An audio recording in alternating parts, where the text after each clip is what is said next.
All right, you got me again, Polonia and Wildeye. You got my four fucking dollars. Yeah. So I just rented on Amazon Prime Amityville in space. The sheer audacity that this movie exists. I I'm as flabbergasted as I am excited for the fact that anything is possible. As I'm upset with myself because I knew exactly what I was gonna get, and somehow I didn't even get the low bar that I expected. So there's this weird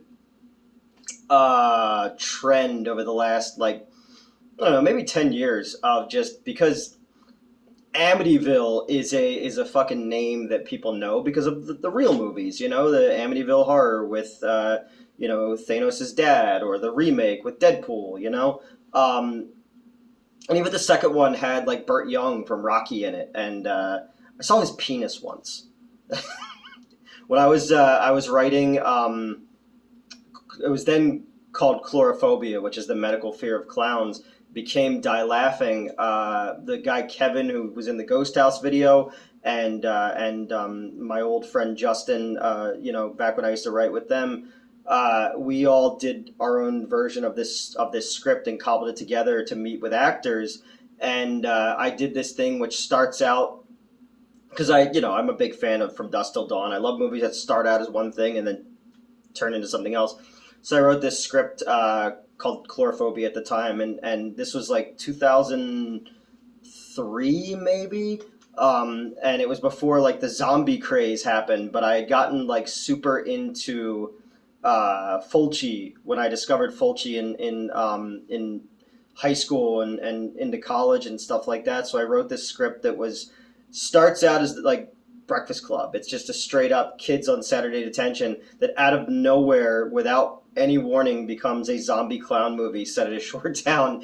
We were looking for actors, and Burt Young responded to Kevin and I's email, and he liked the character of these two idiot roadie kind of guys who are transporting this toxic chemical that creates the zombies. So he had a car sent for us. So we went up to his place, his studio in Long Island, and I know his movies. I'm a big fan of his work, and we sat down on the sofa in his thing, and he showed us a short film that he made about a man who's writing his own suicide letter as he's committing suicide. And one of the very first shots in it is he stands up completely naked in a tub, and I'm sitting next to him, and I was just like, this is awkward. Like,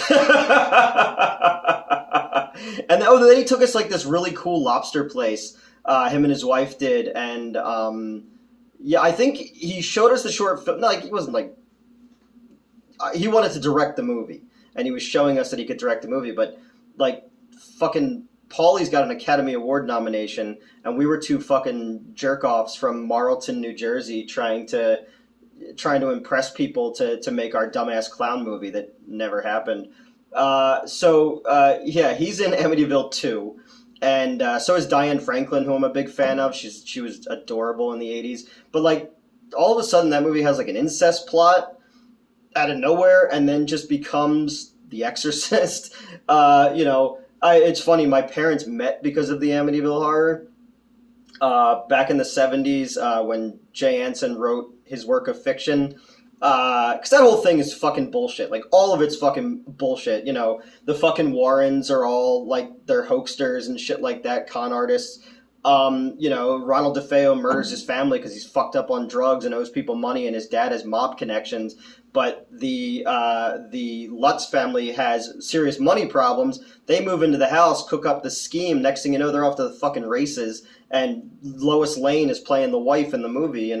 It's, if you go back and you rewatch that movie under the eyes of the money problem situation, shit like when the money goes missing for the caterer for the brother's wedding has a whole different connotation now. But yeah, so the book came out. My dad was not a very good student at Pennsauken High School, and he just wanted to read something quick that was in the media that he could do a thing about. He went to the library, and they said the book was taken out, and because that was a time in the '70s where a librarian would just tell one student another student's home address, and that was fine. You know, my dad went to my mom's house and asked for the book when she was done with it, and that led to them going out on a date, which led to them getting married and having a kid when they were 16. And I'm that kid, so blame Jay Anson if you fucking hate me. Blame Ronald DeFeo. So there's all these fucking Amityville horror movies, Amityville Theater, Amityville Vibrator is a movie, the Amityville in the Hood, whatever. So Wildeye puts a bunch of these movies out, and it's this one is directed by and written by too. I don't know. I didn't do very much research for this. The movie was over. I got up, I fed the cat, I got a Gatorade, and then I realized that I forgot half the movie. So I had to go back and be like, wait, okay, no, that happened, that just happened. So this movie starts with the priest who also played Dracula in their version of Sharkula is there to put an end to the evil in the Amityville house. And there's a lady who's a news reporter, but she looks like she threw on a sweatsuit to go to Target to go get paper towels and cat food. You know, she doesn't look like a TV news lady. And then there's a dude who's dressed like he's cosplaying the FMV scenes from fucking the 90s Resident Evil games. Like he's just like this fat guy, but he's wearing that outfit and he's got a cigar. And I was like, oh, all right, sure. So fucking homeboy priest goes into the house, and the power of Christ compels you shit. Then his hand turns plastic and spins around and then falls off, and it's clearly like a fake Spirit Halloween hand. And then he's faced right away with the evil, and it's these two glowing eyes. They took the house looks like the house, I guess, from the Amityville horror movies. The original ones, the first three movies, were filmed in Toms River, New Jersey, which is not far from where I grew up, so that we always had kind of a connection to Amityville, the Amityville horror movies. And my first ever general manager, Bill Muma, is an extra in the beginning of the first movie, and I remember him telling me that a bunch of times. That was like his claim to fame. He's in the scene with the dude, the bald head guy from Back to the Future, the slacker principal. So, yeah, he goes into the fucking house, and he's right away faced with the eyes, and he prays and prays and prays, and then the house gets zapped up into outer space because God made a black hole to make the house from Amityville go into. Sure, the eyes thing is kind of cool though, because I remember the first movie. That's actually a really creepy scene when Margot Kidder goes over to the window and you see the eyes outside of Jody, and I remember that scene freaking me out when I was a little kid. I used to have this friend Robbie Kane, and he slept over my house. We had this big sectional sofa thing in our living room, and I'm laying on one side, and my buddy's laying on the other side, and Robbie's laying on the floor, and that scene happens, and he fucking jumped up in the air and Fred Flintstoned it and ran on air and jumped in between us and the thing, and so the house gets sucked up into outer space, into a wormhole or a black hole, or where, if you're racist. So then we flash forward to thousands of years in the future, and there's someone in a robot suit, but it's a silver Halloween costume. And then there's another dude who's I guess the cool guy, and he's wearing one of those orange Halloween costume spacesuits, but he's got this kind of 90s sunglasses they would give you at fucking Pizza Hut or something like that. And then everyone else is supposed to be in space outfits, but they're literally, it looks like when you were in elementary school and you would wear a smock, but it was just your dad's dress shirt turned inside out or something, or backwards. That's what they're doing. So yeah, all of a sudden they're in outer space, and their mission in deep space is to use nuclear weapons to blow up black holes. Okay. And then the Amityville house comes out of one, and they're like, what? That's a house in space. And then there's a pentagram in space as well, and the pentagram and the house are clearly like the whoever photoshopped them into the background, the still background of stars, didn't quite mat it properly, so you can see the white lines around all of them. So they're gonna send the robot over to go investigate, and the robot goes into the house, and it's just fucking Mark Polonia's house. It's like it's the whole movie takes place in like one location basically. Because when you're on the space station, there's like that shiny like material on the wall, kind of looks like a pool cover, or sometimes it's fucking tinfoil. So the twist should have been they were all inside a baked potato the entire time. So they send the robot over, and the robot automatically sees a dude in a ninja Halloween costume, but with a Bigfoot mask that's obstructed, but he has man hands. And he's like talking to this thing, but like they're watching the feed back on the ship, and they're just like, who's he talking to? There's nobody there. So the robot goes offline, so our heroes have to go over with their Nerf guns, and they're literally Nerf guns. They didn't even bother painting them or anything. I respect it, They're like, you're getting what you pay for, jackass. Thanks for the $4. So it's that's the we already have your money and we're going to use it on drugs thing from the beginning of the Aqua Teen Hunger Force movie that Mastodon did. So they go over there and they find the robot's been pulled apart, and then they open up a closet when they're just walking around Mark Polonia's house, and inside the closet they find the priest, and he doesn't know what's going on. They bring him back to the ship, and he's all discombobulated because they're in the future. And then the ninja Bigfoot starts possessing people. Like first he's like using Darth Vader choking powers, but then he could like touch you and make you evil.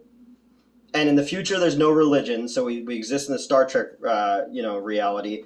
And then the ninja Bigfoot and the priest have like this long conversation about like God and eternity.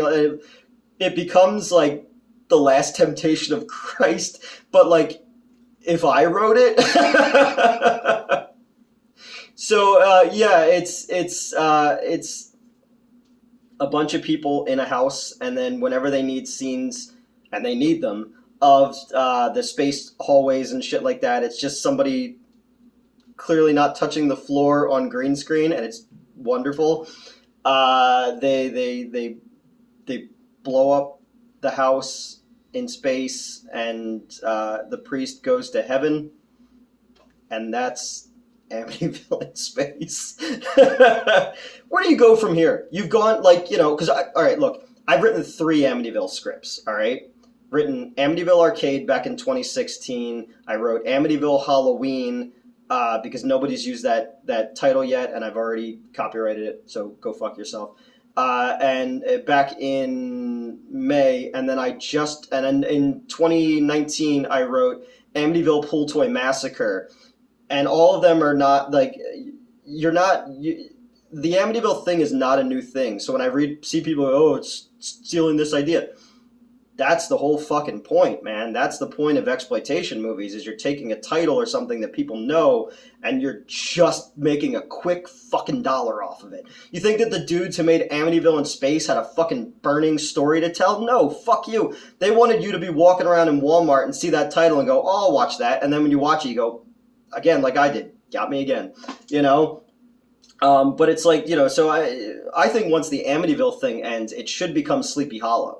Because that's another just town name that you can do stuff with that has automatic brand recognition. So that's what I should start doing, is just making Sleepy Hollow porta potty. I don't know, whatever. But then again, this movie, it takes itself way too seriously, to the point where like I was checking my phone and stuff like that. It's not something called Amityville in space. Even if you try just a little bit, would be more entertaining than this. This like has long gaps of nothing, and I understand fucking no money in one location and a dude in a Halloween outfit and shit like that. But like, why wouldn't you do something more camp with that title? Like